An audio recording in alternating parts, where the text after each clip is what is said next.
Hey, what's up, Exit the Matrix family? Bob here. Hey guys, I hope you're having a great day. Thank you for joining me on this morning talk. Hey, I wanted to kind of break away from just like current stuff that we've been talking about. And I wanted to kind of go down it's going to be a touchy subject for some, I guess, depending on their religious beliefs and such. However, I think some of you may find this interesting, and if anything, I hope it inspires some of you to do a little bit of research. But I found this subject very fascinating, and man, it's just a lot of connections. So what I wanted to talk about today was some of the similarities between Yeshua's resurrection and how that ties in with the spring equinox, and very interestingly into the cuneiform tablet, which I believe is the Babylonian version of Inanna's descent into the underworld. And for those of you that don't know who Inanna is, she's in the Bible. Her name is Ishtar, and she is the granddaughter of Anu, or An, who is the Most High of the Anunnaki pantheon in the Sumerian pantheon. And you would know An, or Anu, as El Elyon in the Bible. Yes, folks, see all those different titles that they give Yahweh in the Old Testament? There's not titles actually for Yahweh. They are different titles of the Inanna, because the Canaanites and the early Israelites all worshipped these same deities, just under different names. But I know that seems to tick off some people. They don't understand Anu was always called the Most High. And like I said, El Elyon in the Bible, in the Old Testament. So she's the granddaughter of Anu. She's the daughter of Enlil, who, interestingly, is Yahweh in the Bible. Enlil is the god of the air, the commander of earth. He's second in ranking in the Anunnaki pantheon to Anu. And you would know him as El in the Canaanite pantheon. So really interesting things, how when you really delve into these ancient cuneiform tablets, into these ancient stories, and I don't call these mythologies, folks, trust me. It is such a... it's so demeaning to say that all of our ancient ancestors were just coming up with mythologies and stuff. You got to understand, they were very intelligent. In fact, in many ways, we've degraded as a society over time from the spiritual and the astro-theological understandings of this realm that the ancients had. And I mean, they were able to encode all these ancient understandings into their architecture, into these stories, in a very vibrant way. And when you understand how to start reading the way they encoded this stuff and the symbology, it starts opening up many doors. And so what you'll find in the Old Testament and the New Testament is a lot of influence from the various cuneiform stories. And as you know, there were many cultures that wrote in cuneiform. Okay, this isn't just Sumerian. You had Babylonian, Hittite, Assyrian, Akkadian. So many cultures back then used that before the early Canaanite slash Hebrew writing started coming out of all that. So, but they're all connected. You'll find Hindu Vedic, Zoroastrian, Egyptian, and the various cuneiform influences in the Old and New Testament. So I know this upsets a lot of Christian people because they don't really research anything, and they only basically know what they've been told and basically, you know, read their whole lives in, like, say, the King James version of the Bible or something. And so, you know, they've never read a cuneiform tablet story. They've never done research into Zoroastrianism or, you know, Gnosticism or, you know, read any of the Hindu Vedic texts. So they don't understand all the similarities and all of the influences in their Bible and how they connect to all these other ancient cultures and belief systems. So we're going to go down this rabbit hole, folks. Like I said, this one's touchy with people because anytime it has anything to do with Yeshua, and I just want everybody to understand, I highly esteem and love my brother Yeshua. He was a master teacher who came to earth, and he was trying to raise the vibration and the enlighten humankind to the understanding of the power of love and the infinite Father, or at least he termed the Father as the infinite creator of all, the source of all creation. And unfortunately, religion has trapped most of his teachings and rephrased them and reframed them into a box to control the masses, which is unfortunate. So before anybody jumps my case about, you know, denying Yeshua or anything, I am absolutely not. I find this absolutely interesting how this all connects. So let's get started. So, you know, as you know, the basic story of Yeshua is, you know, he was betrayed by somebody he basically looked at as one of his brothers, you know, his disciples, and that was Judas. You know, and eventually that led to his being hung on the cross, being dead for 3 days, and then resurrecting from the tomb, and then ascending into heaven, right? So that's the basic understanding, the baseline of the resurrection, simplified. So there's this really interesting story, and like I said, it's kind of like the Epic of Gilgamesh and some of the other creation epics and stuff. You'll find different versions in the Sumerian, Akkadian, Babylonian, but essentially they're all the same story. It's just sometimes they, you know, some of the characters, lineages, and stuff get changed. Like the Enuma Elish, the Sumerian version has Enki as the god that destroys Tiamat. In the Babylonian version, it's Marduk, who represents the planet Mars, and who is the son of Enki. So it's kind of interesting there. And who's also in the Bible, let me say. Enki and Marduk are in the Bible, the Old Testament. Well, the story about Inanna's descent into the underworld, or like I said, the Babylonian name for her was Ishtar. Well, essentially, I'll try to give you a Reader's Digest breakdown of the Inanna's descent. And I would recommend that you actually go read this yourself. Okay? Just don't take my word for any of this. All I've ever done is try to inspire everybody to do their own research. I just give you my interpretations, my theories, my connecting the dots.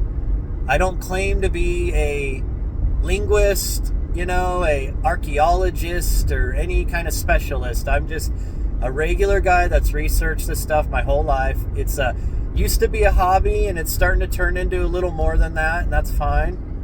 I just want to inspire people to look into these things and to research this. I mean, folks, these are our ancient ancestors, and if you understand the reality of this realm, you'll know that we reincarnate many times on Earth. So we probably all at some point lived during these ancient times. So we have a connection to this stuff. Okay? For those of you that don't believe in reincarnation, I'm sorry, but Yeshua taught reincarnation. All of that was mostly taken out of the Bible, though. If you read the Gnostic texts, quite clearly Yeshua teaches about reincarnation. Okay, so before you get your panties in a wad about reincarnation, just understand, hey, you just don't know because you don't know. Okay? Not putting you down or anything. You haven't done the research. So, essentially, Inanna, she's known in the Sumerian pantheon as the Queen of Heaven. She's the, like I said, the granddaughter of Anu, the Most High, and the daughter of Enlil, who is known as Yahweh in the Bible. And she's pretty high ranked. I believe the only two females ranked higher than Inanna in the Sumerian pantheon is Ninhursag. She goes by also, who is the mother. You would know her as Hathor in the Egyptian pantheon, the birthing mother, the womb goddess, and then Ki, which Ki is another name for Earth, or Gaia, as you may know her by some of the later versions of her. Ki is the consort of Anu, the Most High. In the Canaanite hierarchy, she would be called Asherah. So, really interesting connections there. But Inanna was very well loved in the ancient world. She had whole city-states in the Mesopotamia that worshipped her as the main deity. She was the goddess of war, fertility, and love.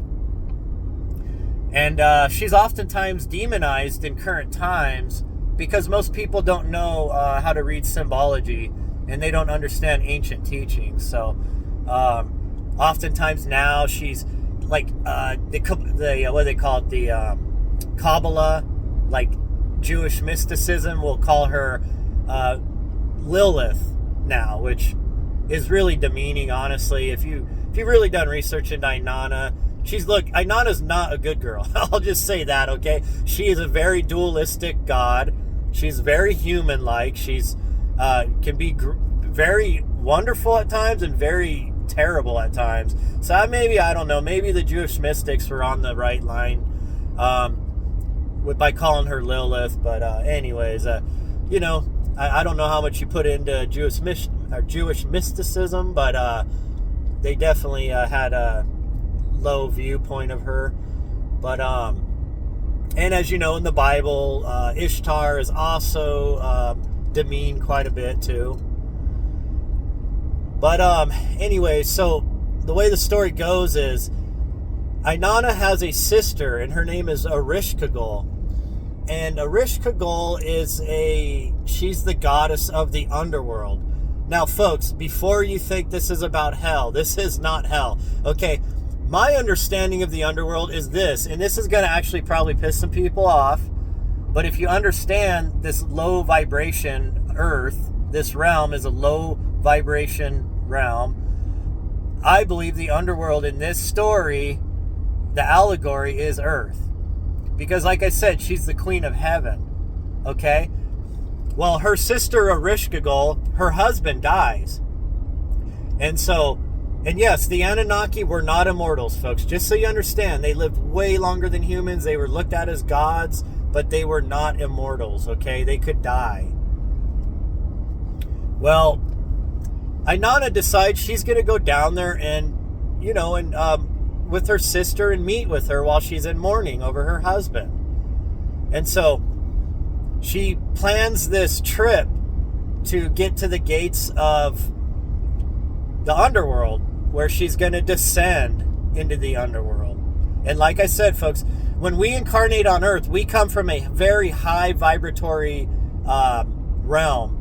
And we have to lower our vibration spiritually to enter this low dimensional realm, this third dimension, this low vibratory realm called Earth, to incarnate in a human body, the beast body, the carnal body. Well, being the Queen of Heaven, she's very powerful. She's got all of these, she's got like magical like scepters, and she's got clothing and armor that has magical abilities, and She's got jewelry that's imbued with magic. And folks, this is all allegorical for the fact that when we are in heaven, in the realm you would call heaven, we have instant manifestation powers, instant healing abilities. We have, we can do telepathy. We're instantly connected into the knowledge of the universe. You could call the Akashic Records. All of these abilities we have as an immortal spirit. And yes, folks, we are all immortal spirits, fractals of the source, okay? So do you understand? These powers and abilities that Inanna has are just symbolic of the abilities we all have in the higher realms. So she comes down, she's coming down to earth from heaven to enter this realm, and she has all these abilities. Well, she gets to the first gate of the underworld. Well, her sister catches word. Okay, sorry. I'm doing this all from memory, folks. I don't have the text in front of me, obviously, but so Inanna sends one of the guards at the gate to the underworld. She sends one of these guards to go let her sister know that she's there to come see her and to let her in the first gate. And so Ereshkigal hears about this. Well, Ereshkigal is very jealous of her sister, okay? Very jealous of her. And instead of being like, oh, wow, my sister's coming to see me in my time of mourning, maybe I should welcome her, she decides to use this as a way to get revenge on Inanna. So she does invite her in, but she sets certain what am I trying to say? Sorry, folks, the word I'm trying to say is eluding me right now. Let's just say she has to do certain things to get through each gate as she goes into through the gates, and she lowers herself vibratorily lower into this lower dimension. At each gate is a lower dimension that she has to go through, essentially. So she says, okay, let her in, but tell her this. At every gate, she has to shed one of her garments or one of her devices or raiments. And so this guard goes back up there, tells Inanna, okay, you're allowed to come down and see your sister, but to get past this gate, you have to shed one of your garments or one of your special, tools or, magical, amulets or whatever she has on her. Accoutrements. And so Inanna's kind of bristling at this. She's kind of mad about it, but she's like, okay, I'll do it. Well, so she sheds something. Then she goes to the next gate. She goes a little lower.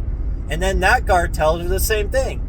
Nope, you got to shed one of your garments. And this continues on until she gets to the last gate before she can get to the throne room of her sister. And that last one says, look, you have to shed your last piece. Well, the last piece is her last piece of garment, which is covering her nakedness. So Inanna's really upset about this, but amazingly, she does it. She's like, okay. She sheds her garments, her last garments, and she literally is butt naked, okay? And I hope this doesn't flag the algorithms. This is not a sexual story in any kind of way. But anyways, so Inanna has nothing. She left all of her tools, all of her magical devices, and all of her clothing behind. And she enters the last gate into the underworld, naked as a jaybird, so to speak, which is very allegorical of when we come from the high vibratory state and we come into this realm, we are born into this world naked as a little baby, right? We shed all, and we are cut off from all of that knowledge. We lose all of those abilities to come into this realm. Now, some people, may have some psychic abilities and stuff they carry over with them, but essentially, one of the rules of this game, of this world, is that you have to shed all of those abilities when you come here.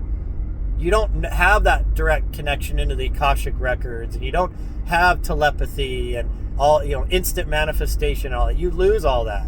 You have to give all that up when you come here to this low vibratory realm. So Inanna goes up to her sister finally. She's, she wants to greet her, and they must have been some really deep-seated rivalry here. And so, I kid you not, Ereshkigal kills Inanna, or has her killed. And then she hangs her body on a wooden cross in the underworld. And, well, Inanna, before Inanna went in that first gate, she had some handmaids with her. And she told her most trusted advisor and handmaid that, look, if something happens and I don't come back after a certain amount of time, you need to get help for me because I don't fully trust my sister. So her handmaid realizes, man, Inanna's been gone. She hasn't come back yet through that gate. I better go get help for her. So Inanna's corpse is hanging in the underworld on a cross. So her handmaid goes to Anu, the Most High, her great-grandfather, and says, can you help Inanna? And essentially he says, no, she's always getting herself into trouble. No, I'm not going to help her this time. So then her handmaid goes to Enlil, her father, who is, like I said, Yahweh in the Bible, in the Old Testament. And he says basically, no, essentially the same thing. No, I'm not going to help her this time. So her handmaid's getting really worried because all these powerful gods that are her kin are not going to come help her. So she goes to Enki, who you would also know in the Bible as the serpent. And so Enki, he's kind of like a scientist. He's the god of the Abzu. He's the god of he's Poseidon in the Greek pantheon. He's Ptah in the Egyptian pantheon.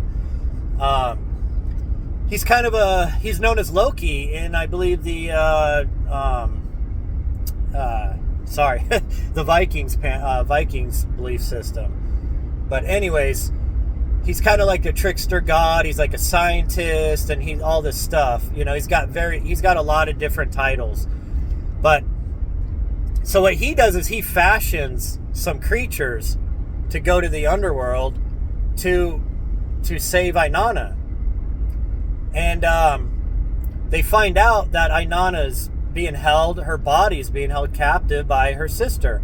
And so Enki he basically has all these instructions for these creatures he created to retrieve her. And there's some different demands and stuff that have to be met, and I'm getting close to work, so I'm gonna try to hurry up and wrap this up. But essentially, these creatures are able to retrieve Inanna's body, bring it back up to the first gate, and they bring her through that first gate, and Enki's waiting. Well, Enki has this stuff called the elixir of life. And it's kind of symbolic of like the immortal, it's like when we pass back out of this realm, folks, and we go back to the other side, we're immortal spirits. So we're essentially resurrected. We're given life again. It's outside of the human body. It's a transition. And so essentially he gives her this elixir of life and brings Inanna back to life.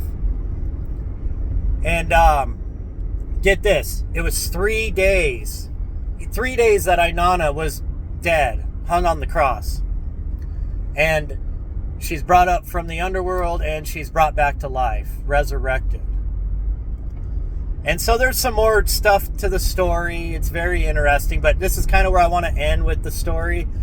I wanted you guys all to get this basic understandings of the allegory of the entering the earth realm, shedding all of your spiritual abilities, and then there's a process of 3 days you go through before you're allowed to enter back into the kingdom of heaven. And that's because you have to have your vibration raised again. You have to be resurrected back into your spirit, You have to make that transition out of the body.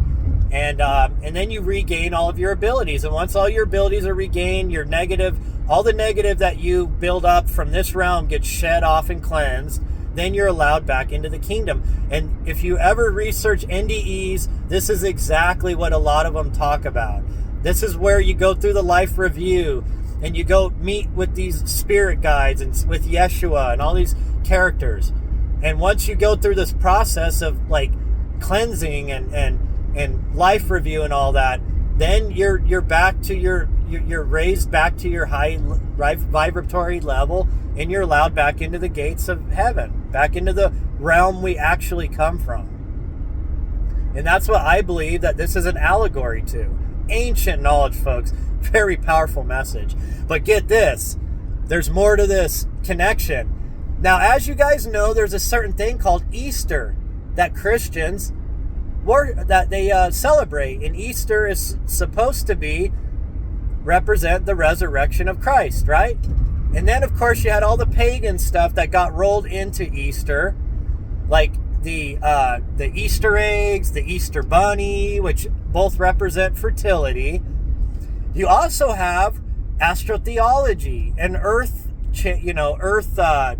cycles worked into this, and that's called the spring equinox. And as you guys know, spring equinox is the celebration of the sun. The sun, think of it, the Son of God, Yeshua, the sun, S-U-N, of the solar system. The sun for 3 days doesn't raise in the sky. For 3 days they say the sun's dead.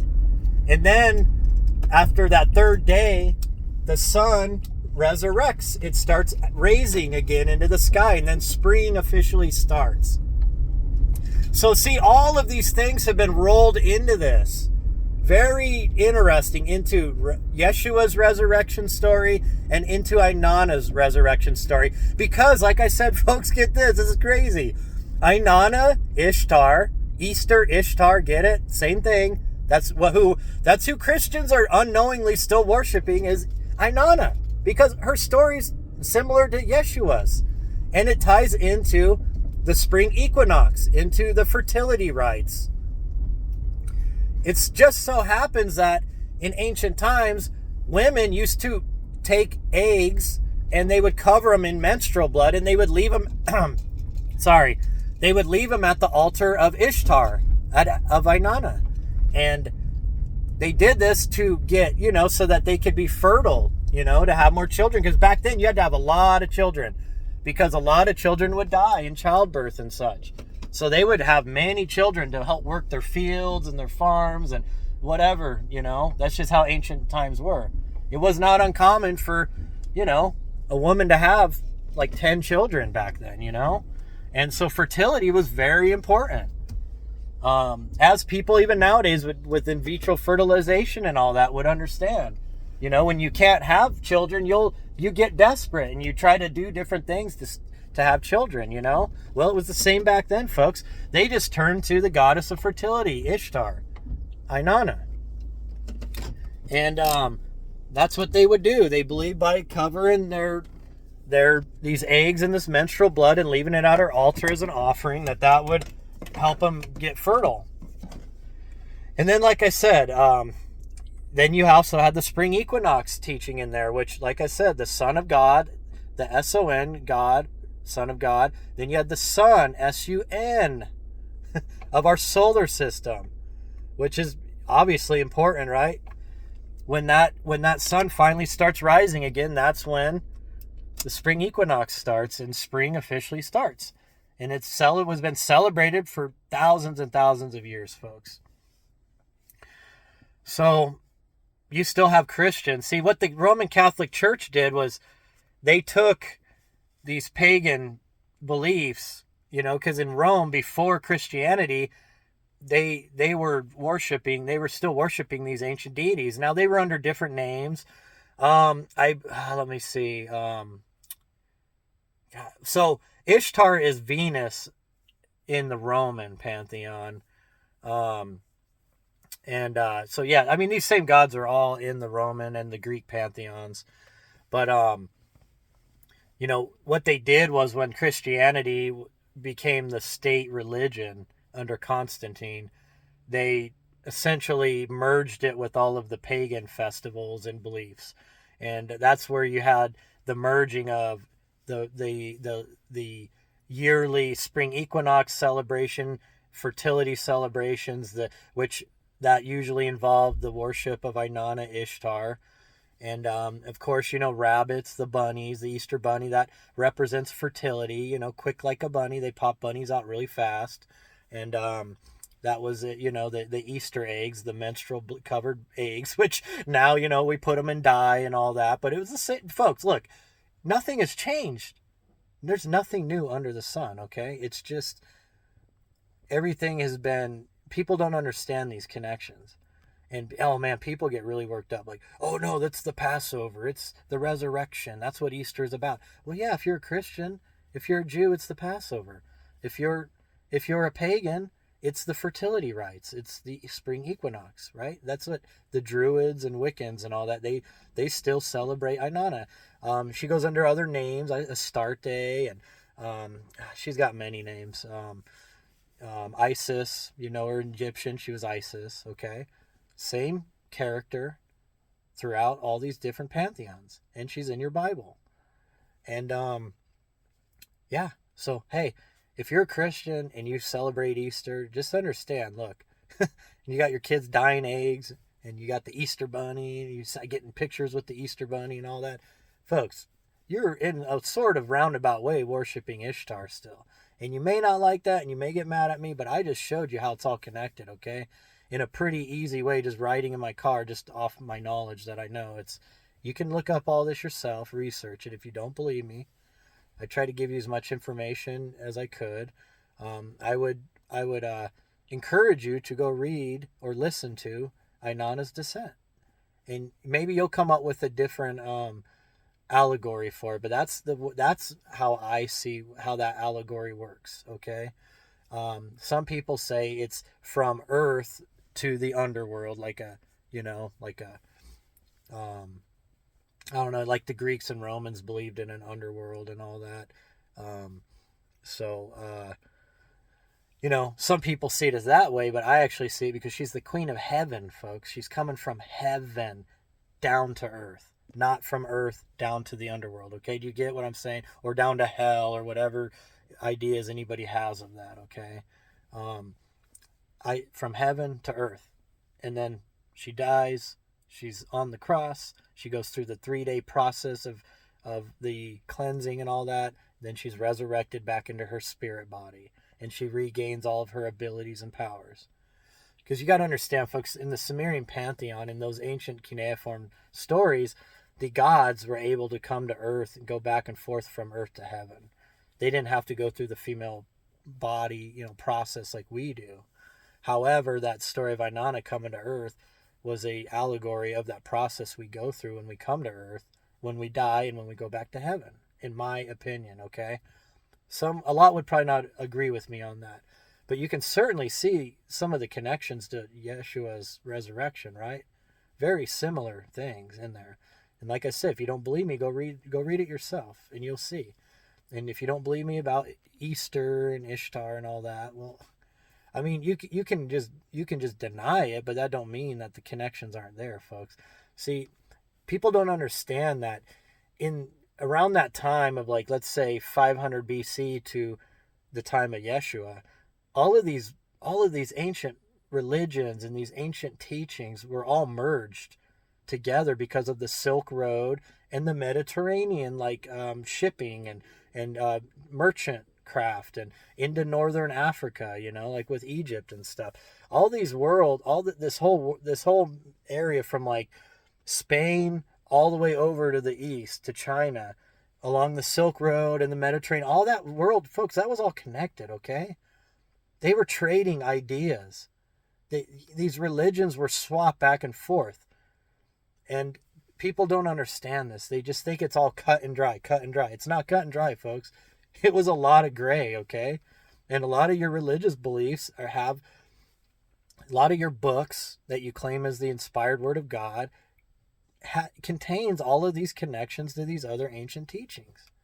And I mean, trust me, I can go, we're going to have to do one about the baptism, how that connects to the Hindu Vedic tradition, because wow. I mean, when you really start getting into all this, wow. It's crazy. But I hope this was at least interesting for you guys. Please understand, I'm not putting down anybody's religion or beliefs. I'm showing you guys where there's connections, right? And I'm not trying to give you a little new knowledge and some rabbit holes to go down. And so, hate Inanna or love Inanna, or don't care about her. Well, just understand she's got influence in your Bible, okay? And her story is pretty powerful when you think about the deep teaching in the allegories in that story. Okay, I mean, wow, it's amazing. I mean, she's literally teaching us about the truth about you know our process of coming to Earth and going back home. But this goes over a lot of people's heads because most people don't even research NDEs. See, that's why I research NDEs, folks, because it's so powerful. What I do is what we're taught in this realm and what we learn in this realm. I try to take that knowledge that people bring back from the realm we come from, and then you start to see how it all connects back and forth. That telemetry that I keep talking about. You're gathering all this data and bringing it back to yourself. You connect the dots. You build the puzzle, right? So, anyways, guys, I appreciate you guys. I love you guys. If you want to help build this platform and help me get my studio eventually built in my basement, I do one-on-one Zooms. A half an hour is $25, and $50 will get you an hour of my time one-on-one on Zoom. And then, of course, we can book longer if you'd like.